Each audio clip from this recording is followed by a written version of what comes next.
Everyone, welcome to commerce tutorial. मैं हूं आपकी अपनी होस्ट ज्योति।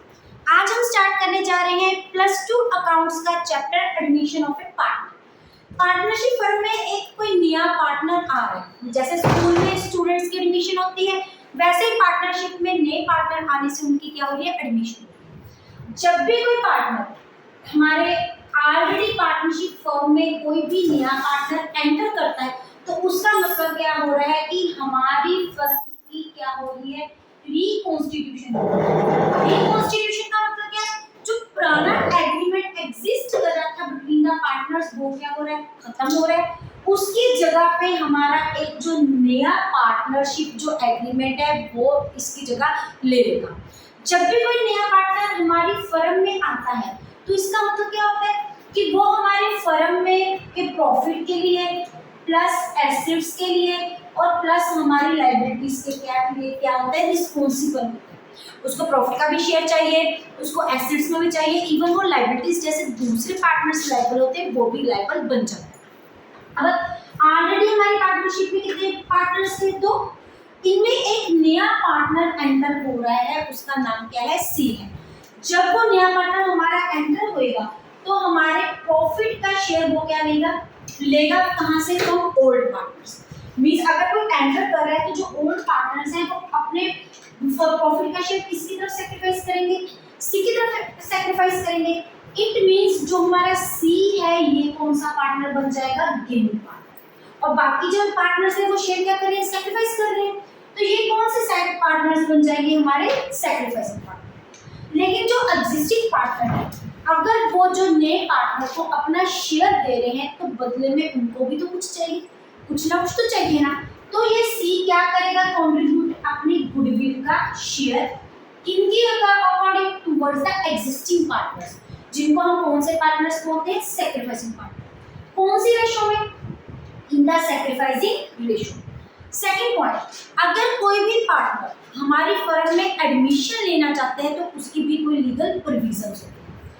कैसी प्रोविजन होती है, देखो ये तो हम जानते हैं कि जो हमारी पार्टनरशिप डीड है वो रिटन फॉर्म में भी हो सकती है और वो ओरल फॉर्म में भी हो सकती है। अगर हमने डीड रिटन बनाई हुई है तो उनकी क्लोजेस को हमें क्या करना पड़ेगा, मानना पड़ेगा। अगर हमने उसमें ये कोई क्लॉज बनाई है कि कोई भी नया पार्टनर इसमें आके एडमिशन ले सकता है तो वो क्या कर सकता, एडमिशन हो जाएगी, अदरवाइज पॉसिबल नहीं है। अगर दूसरी तरफ हमारी पार्टनरशिप डीड साइलेंट है, मींस अगर हमारी डीड ओरल है, तो इस केस में क्या होगा, हमें सारे पार्टनर्स की कंसेंट लेनी बहुत ज़्यादा जरूरी होती है। अगर सारे पार्टनर्स मान रहे हैं तो हम उसको नई एडमिशन मिल जाएगी, अदरवाइज उसकी एडमिशन होनी पॉसिबल नहीं है। सेकंड पार्टनर्स, हमें जब भी कोई नया पार्टनर आता है तो हमें अलग अलग कैलकुलेशन करनी पड़ती है। एक हमें न्यू प्रॉफिट शेयरिंग रेशो की कैलकुलेशन करनी पड़ती है, गुडविल की कैलकुलेशन करनी पड़ती है, रिवेल्यूशन पे एसेट्स और लायबिलिटीज की कैलकुलेशन करनी पड़ती है। उसके बाद पार्टनर्स के कैपिटल अकाउंट की भी क्या करनी पड़ती है, दोबारा एडजस्टमेंट करनी पड़ती है। इन एडजस्टमेंट को करने के लिए कुछ तो हमारी न्यू रेशो में होती है और कुछ कौन सी रेशो में होती है, हमारी सैक्रिफाइस रेशो में। इसलिए हमें न्यू रेशो भी कैलकुलेट करनी चाहिए और सैक्रिफाइस। अब हमारे सैक्रिफाइसिंग रेशो का फार्मूला ये तो हम जानते ही क्या होता है, ओल्ड माइनस न्यू। ये हमने किसमें देखा था, चेंज इन पीएस रेशो में हम ये ऑलरेडी देख चुके हैं। अगर तो माइनस करने के बाद हमारा रिजल्ट पॉजिटिव में आ सकता है, नेगेटिव में भी आ सकता है। अगर हमारा रिजल्ट पॉजिटिव में आता है तो हमारा पार्टनर्स कौन से है, sacrifice. On the other hand अगर हमारी रेशो नेगेटिव में आ रही है तो हमारे पार्टनर्स कौन से हैं, गेनिंग पार्टनर्स। ये तो जरूरी नहीं होता कि जो पुराने पार्टनर्स हैं हमेशा उनको सैक्रिफाइस ही, कई पार्टनर्स का न्यू रेशो चेंज करने के बाद ये भी हो सकता है। ये किस पर डिपेंड करता है, हमारी न्यू प्रॉफिट शेयरिंग रेशो पर डिपेंड करता है। और आज हम इसमें से कौन सा टॉपिक डिस्कस करेंगे, that is new profit sharing ratio की कैलकुलेशन कैसे की जाती है। अगर पहले आप इनका स्क्रीनशॉट लेना चाहते हैं बेसिक का तो ले सकते हैं। अब इसके आगे डिफरेंट 4 to 5 हमारे पास क्या है, टाइप्स ऑफ केसेस हैं। कुछ केस हमारे प्रॉफिट शेयरिंग रेशो के साथ तकरीबन मिलते जुलते हैं। हमारा फर्स्ट केस क्या है, हम केस नंबर कौन सा डिस्कस कर रहे हैं, 1। ये ऑलरेडी हम पीएसआर रेशो में भी कर चुके हैं। 2 पार्टनर्स थे, उनका शेयर कितना था, 5:3। अब जो सी पार्टनर है वो कितना शेयर ले रहे हैं, 1/4 ले रहे हैं। ये अगर आपको याद हो तो टोटल शेयर हमारे पास कितना होता है, 1 की 4 है।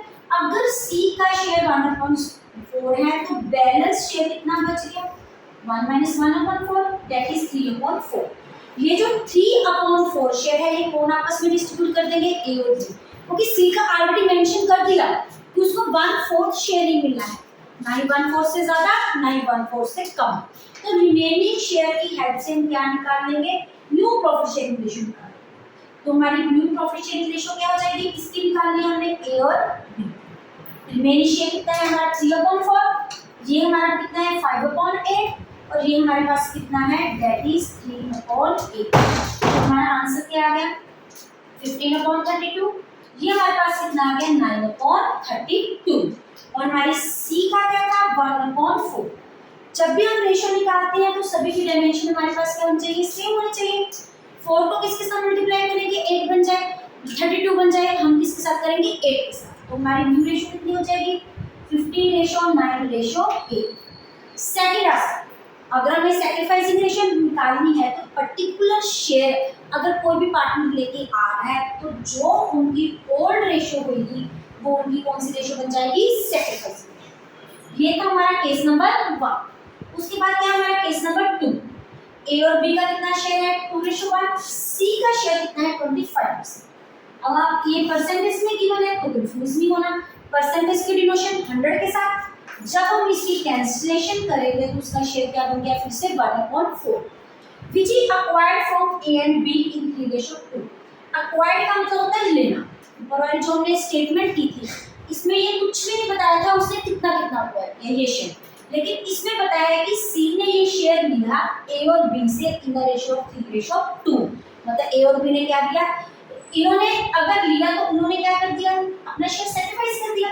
मींस यहां से हमें कौन सी रेशियो निकलेगी सैक्रिफाइस रेशियो हम सबसे पहले फाइंड आउट करेंगे। ये देखो हमारी सैक्रिफाइस रेशियो किस किस की ए और बी। अब ए का शेयर सबसे पहले कितना है 1/4, सी जो लिया हमारे पास पार्टनर आ रहा है और उसने किस रेशियो में लिया है 3:2 मींस किया गया 3/5 एंड 2/5। जो फर्स्ट रेशियो है उसको डिनोट कर रही है ए को, जो सेकंड रेशियो है वो किसको डिनोट कर रही है बी को डिनोट कर रही है, क्योंकि ये उसने दिया तो उन्होंने क्या कर दिया ले लिया। तो ये हमारे पास कितनी आ गई 3/20 एंड 2/20। ये हमारे कौन से आ गई सैक्रिफाइस रेशियो। अब हम क्या निकालेंगे न्यू रेशियो ए और बी। तो ये क्या हो जाएगी that is new ratio old minus sacrifice ratio. Old ratio कितनी है 2/3। ये रेशियो हमारे पास कितनी आ गई 3:2। ये क्या बनी होगी सैक्रिफाइसिंग रेशियो, डायमेंशन हमारी क्या हो गई है सेम। तो इसमें हम क्या माइनस कर देंगे 3/5 और बी का शेयर हमारे पास कितना है 1/3। इसमें से क्या माइनस कर देंगे 2/5। तो इसके साथ हमारी क्या जाएगी new ratio will be there. देखिए अगर हम इसका चेक करें तो इसके डायमेंशन से एलसीएम लेके we will take it account it. Next हमारा जो क्वेश्चन है वो क्या है ए और बी की कितना शेयर है 3:2। ए सरेंडर का मतलब क्या होता है देना, 1/5 ऑफ का मतलब क्या है मल्टीप्लाई। ए ने अपने ही से शेयर, उसका शेयर कितना है 3/5, मतलब उसने 3/5 का कितना शेयर दे दिया 1/5। एंड बी सरेंडर का मतलब क्या हो गया देना 2/5 ऑफ हिज शेयर। अब हमारे पास बी का शेयर कितना है 2/5, मतलब उसने दिया है तो मतलब क्या हो गया सैक्रिफाइस किया। अगर मैंने आपको कोई चीज दी है तो मैं अपनी तरफ से क्या कर रही हूँ सैक्रिफाइस कर रही हूँ। तो सबसे पहले हमारे पास कौन सी रेशियो आ जाएगी सैक्रिफाइस रेशियो। ऑफ का हमेशा मतलब मैथमेटिकल टर्म में क्या होता है मल्टीप्लाई। तो हमारे पास कितने पार्टनर है ए और बी। अगर हम इसका देखें 1/5 इंटू 3/5, उधर वाली साइड है 2/5 इंटू 4/5, ये आ गया 3/25। ये हमारे पास आ गया 8/25। अगर इसमें आप डायरेक्ट माइनस करना चाहते हो ये रेशियो मिल जाएगी, आप 3/20 और 2/20 माइनस करोगे क्योंकि डायरेक्ट इनको भी माइनस करते हैं, कोई कैंसिलेशन हो सकती है नहीं इसको। तो उसके बाद क्या हो गया ये हमारे पास क्या आ गई सैक्रिफाइसिंग रेशियो। अब हम यहाँ से क्या निकालेंगे न्यू रेशियो। न्यू रेशियो का हमारा फार्मूला क्या होता है old minus sacrifice. Old ratio कितनी है 3/5 एंड 2/5। इसकी कैलकुलेट कर रही है ए और बी। 3/5, 2/5, इसमें से माइनस कर देंगे 3/25, इसमें से माइनस कर देंगे 8/25। एलसीएम आ गया हमारा 25, 15 माइनस 3, 12/25। ये हमारे पास आ जाएगा 5 2 10 माइनस 8, दैट इज 2/25। अब जो शेयर हमने ए और बी ने दिया वो सी ने क्या कर लिया, रिसीव कर लिया। अब इस केस में हमारी सी की कोई भी रेशो गिवन नहीं है कि वो कितना पर्टिकुलर शेयर ले रहा है, तो हम क्या करेंगे, सैक्रिफाइसिंग रेशो उन्होंने दी है तो उसको क्या होगी, रिसीव होगी। इन दोनों को हम आपस में क्या कर देंगे, प्लस कर देंगे। क्या गया 11/25। ये हमारी क्या गई न्यू रेशो। डायमेंशन सबकी सेम है तो डायमेंशन कैलकुलेट करने की जरूरत नहीं, तो हमारी रेशो कितनी बन गई, दिस इज अवर आंसर। उसके बाद हमारा है फोर्थ केस। उसके पहले अगर आप इनका स्क्रीनशॉट लेना चाहते हैं तो ले सकते हैं। फोर्थ केस हमारा क्या बोल रहा है, ए बी और सी की क्या गिवन की हुई है, रेशो गिवन की हुई है। वो कौन सी है हमारे पास, 2:1। डी का शेयर कितना है 1/6। We will retain, C will retain. Retain का मतलब वो अपना हिस्सा ऐसे ही रखेगा, वो अपनी रेशो चेंज नहीं करेगा। सी का शेयर उतना ही रहेगा। सी का शेयर कितना है 1/5। ये किसका शेयर है, हमारे सी का शेयर, ये रिप्रेजेंट कर रहा है सी। और डी का कितना है 1/6। इसके ऊपर हमने फ्रैक्शन वाला एक क्वेश्चन किया था, उसमें हमने क्या सपोज किया था कि जो टोटल शेयर है उसको हम क्या सपोज कर लेंगे 1, और बैलेंस फॉर्म का क्या करेंगे 1 माइनस, उसमें से हमने क्या किया था 1/4 माइनस किया था। ऐसे हमारे पास डी कितना लेके आ रहा है 1/6। अब यहाँ पे सी का शेयर भी मेंशन हो गया कि वो अपना इतना ही शेयर रखेगा, ना उसको इंक्रीज करेगा ना उसको डिक्रीज करेगा। वो कितना शेयर क्या है 1/5। तो इट मींस 1 में से हमने क्या माइनस कर दिया 1/6 भी माइनस किया, 1/5 भी माइनस किया। 1/, अगर हमें ये बात ना बोली होती कि सी विल रिटेन हिज शेयर, तो हमने सिर्फ और सिर्फ किसको माइनस करना था 1/6 को। यहाँ पे स्पेशल मेंशन है कि वो अपना शेयर रिटेन करेगा। बाकी दो question will remain the same.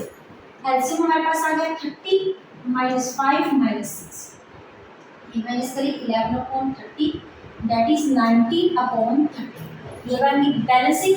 अब बैलेंस को शेयर कर लेंगे आपस में ए और बी, जो बाकी के पार्टनर, उनकी रेशो कितनी है 2:2। ये क्या होगी 1:1 इक्वल हो क्या कर देंगे, डिस्ट्रीब्यूट कर देंगे। न्यू रेशो ए और बी। ए का शेयर रिमेनिंग शेयर कितना है 9/30 इंटू 1/2, 9/30 इंटू 1/2। ये हमारे पास क्या बन गया, ये हमारे पास आ गई इनका न्यू रेशो। अब सी का शेयर कितना है 1/6, डी का शेयर कितना है, सॉरी सी का है हमारे पास 1/5 और डी का कितना है 1/6। अब हमने क्या करना है, डायरेक्शन सेम करनी है, तो हमारी न्यू रेशो क्या बन जाएगी 19 रेशो। इसको किसके साथ मल्टीप्लाई करेंगे 12 5 का 60 और 6 10 का 60, तो ये हमारी न्यू रेशो। सैक्रिफाइस निकालनी पड़ेगी, that is old minus new, तो हम जान लेंगे। उसके बाद हमारा लास्ट केस क्या बोल रहा है, दैट इज ए और बी के हमारे पास 2 पार्टनर है, उनकी रेशो हमारे पास गिवन है। सी अक्वायर, ऊपर हमने देखा था अक्वायर का मतलब क्या होता है लेना, 1/12 फ्रॉम, यहाँ पे वर्ड था ऑफ, ऑफ का मतलब क्या हो गया मल्टीप्लाई, फ्रॉम का मतलब क्या होता है माइनस। कि हमने ए ने अपना कितना शेयर दिया 1/12 और बी ने डायरेक्ट कितना शेयर दिया 1/6, उसमें हमने क्या किया था मल्टीप्लाई किया था। पहले मल्टीप्लाई क्यों किया था, यहाँ पे वर्ड कौन सा यूज हो रहा था ऑफ, लेकिन यहाँ पे वर्ड कौन सा यूज हो रहा है फ्रॉम, तो डायरेक्ट हम क्या कर देंगे माइनस। ये ए ने अपना कितना शेयर दे दिया 1/12, बी ने कितना दे दिया 1/6, और ये दोनों शेयर किसको मिल गए सी को। अब जब हम सबसे पहले सी की रेशो निकालेंगे तो इन दोनों को क्या कर देंगे प्लस कर देंगे, क्योंकि ऑलरेडी क्या गिवन हुई है हमारे पास सैक्रिफाइस रेशो। सी का शेयर गिवन नहीं, जो ए और बी ने दिया है वो सी को क्या हो गया मिल गया। तो सबसे पहले हम क्या लेंगे एलसीएम, तो इसका आंसर हमारे पास क्या आ जाएगा दैट इज 3/12। अब ए और बी की जब हम न्यू रेशो निकालेंगे तो ए का शेयर कितना है 7/12, उसे दिया कितना है 1/2, और हमारे पास बी का शेयर कितना है 5/12, उसने दिया कितना है 1/6। अब हम इनका क्या ले लेंगे एलसीएम, ये क्या आ गया 6/12, ये क्या आ गया हमारा एलसीएम 5 - 2 दैट इज 3/12। डायमेंशन सभी की क्या है, सेम है। ए का शेयर कितना है, 6:3:3। अब ये आगे कटिंग हो रही है किसके टेबल में, 3 के टेबल में। कॉमन फैक्टर है तो उसको क्या कर दो, फर्दर डिवाइड। हमारी रेशो क्या बन जाएगी, 2:1:1। इसी के साथ हमारे न्यू रेशो कैलकुलेशन के क्वेश्चन केसेस खत्म होते हैं। अगर आप इनका स्क्रीनशॉट लेना चाहते हैं तो ले सकते हैं। वीडियो अच्छी लगे इसको लाइक करें, ज़्यादा से ज़्यादा शेयर करें, चैनल को सब्सक्राइब करना ना भूलें। Thank you, have a nice day.